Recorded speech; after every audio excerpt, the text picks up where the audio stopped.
नमस्कार मंडळी, मी सुप्रिया स्वागत करते एका छोट्याशा मिनी ब्लॉगमध्ये. आज ना शाळेचा पहिला दिवस आहे. उन्हाळ्यामध्ये की नाही नेहमीच आपण वेगवेगळ्या रेसिपी करतो. आंबापोळी करतो, गुळ आंबा करतो, जॅम करून ठेवतो, पल्प साठवून ठेवतो आंब्याचा, वेगवेगळ्या फळांचा. आज की नाही शाळेचा पहिला दिवस आणि इतकी गडबड चालली होती ना, नवीन इस्त्रीचे कपडे, डबे, नाश्ता ह्या सगळ्याचाच गोंधळ. एकदा का मुलं शाळेमध्ये गेली ना की घर एकदम शांत होतं. आता ना मस्तपैकी जांभूळ जॅम करायला घेणार आहे मी. त्याची रेसिपी तुमच्याबरोबर थोडक्यात शेअर करते.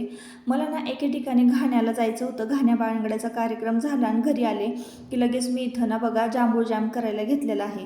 इतका सोपा आहे ना करायला आणि विकतच्यापेक्षा ना एकदम मस्त रिअल जॅम बरं का. म्हणजे आपण कुठलंही केमिकल वगैरे यामध्ये मिक्स करत नाही. तर जांभळाचा ना पल्प काढून घेतला, बी वेगळ्या काढलेल्या आहेत. मिक्सरमध्ये फिरवून घ्यायचा छान जांभूळचा सगळा पल्प आणि त्यानंतर पॅनवर की नाही तो छान परतून घ्यायचा बुडबुडी येईपर्यंत. त्यानंतर बुडबुडे आले की आपण त्यामध्ये साखर टाकायची आहे. आता तुम्हाला की नाही गोड किती हवा आहे त्यानुसार तुम्ही टाकायचं. शेवटी जांभळावर पण डिपेंड असतं की जांभूळ किती गोड आहे.